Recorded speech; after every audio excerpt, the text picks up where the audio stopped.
Hi, welcome to Gamer's Gamut. From news to reviews and discussions, we talk about everything video games. What's going on YouTube? I'm back again with another video. So we had the Game Awards the other night.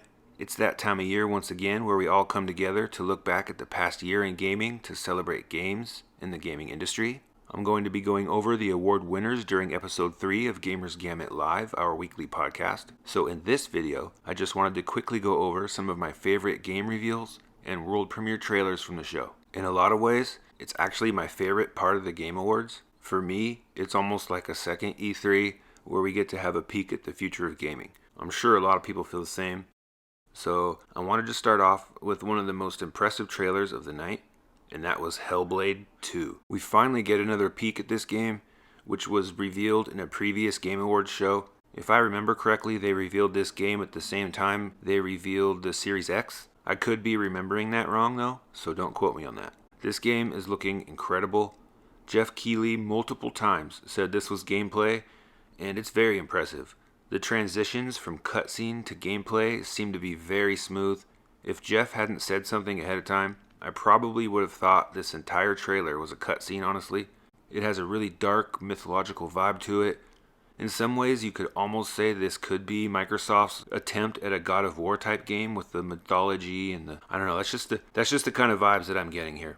I can't wait to check out this really impressive Xbox exclusive. Definitely going to be hitting Game Pass. You don't want to miss it. If you haven't played the first Hellblade, I definitely recommend checking it out. It won't blow your doors off or anything like that, but it's pretty solid and it's absolutely worth playing through.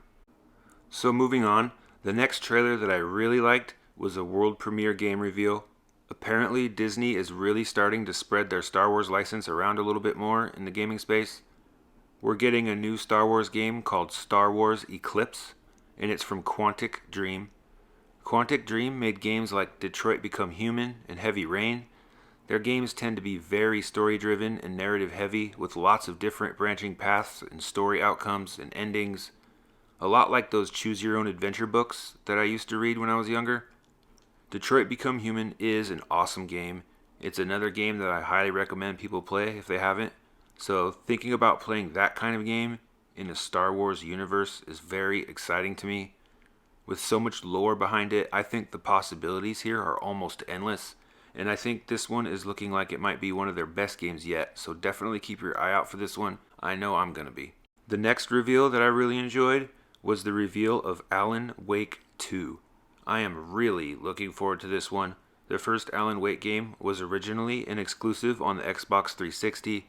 Alan Wake 2, however, is going to be a multi-platform release this time. After the reveal, Jeff interviewed Sam Lake from Remedy Games, where he revealed that Alan Wake 2 is going to be a survival horror game this time. The first one was more of an action game with horror elements. This one is going to be full survival horror, which would be a first for Remedy, but their last game was Control, and it was amazing. It was my 2019 game of the year, so I am super hyped to see what they do with Alan Wake. Remedy has come a long ways, and I'm sure this one is going to be an absolute showcase. It currently has a 2023 release window with no specific date. Now those were the main heavy-hitting big reveals in my opinion.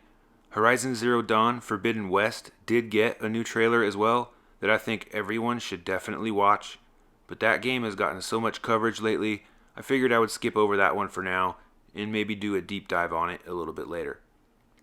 There were some other things that caught my attention as well. We finally got another look at Tunic.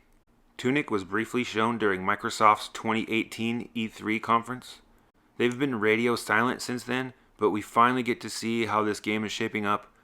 A lot like the recent game Death's Door, this one really gives off that old school Zelda look and feel, and I'm here for it. Sign me up. I love the old school gameplay that a lot of those types of games have.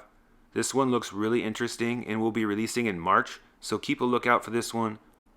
I think it's going to be a charmer for sure. And the last thing I wanted to touch on was the trailer for the long-awaited Halo TV show. They've been working on this show for quite a while now. We've been hearing rumors about it for years, I feel like. With the release of Halo Infinite just a few days ago, I was super hyped to actually get a look at this. I don't currently subscribe to Paramount Plus, but I'm definitely going to be there for this one. I cannot wait to see what this looks like. It looks like the production values are on point. I think a Halo TV show might be hard to pull off, but it looks like, just from looks alone, it's looking pretty sick. So I'm going to be looking forward to this one. Keep your eye out. It should be good. So that's about it. Those were the main things that caught my attention during the Game Awards. The Game Awards was very long this year, almost 4 hours. There was a lot of filler in there. I think they need to kind of trim this show down a little bit. I realize Jeff is in a certain position. He's got to make money during this show as well, so you do have to have the ads. But I don't know. I think it should be paced a little better, maybe trimmed down a little bit. But either way, I always enjoy catching the Game Awards show every year just to see the new games and get a peek at what's going to happen. But that's going to be it for this video. Hope you enjoyed it. As always, take care of yourself, watch out for your neighbor, and until next time, peace.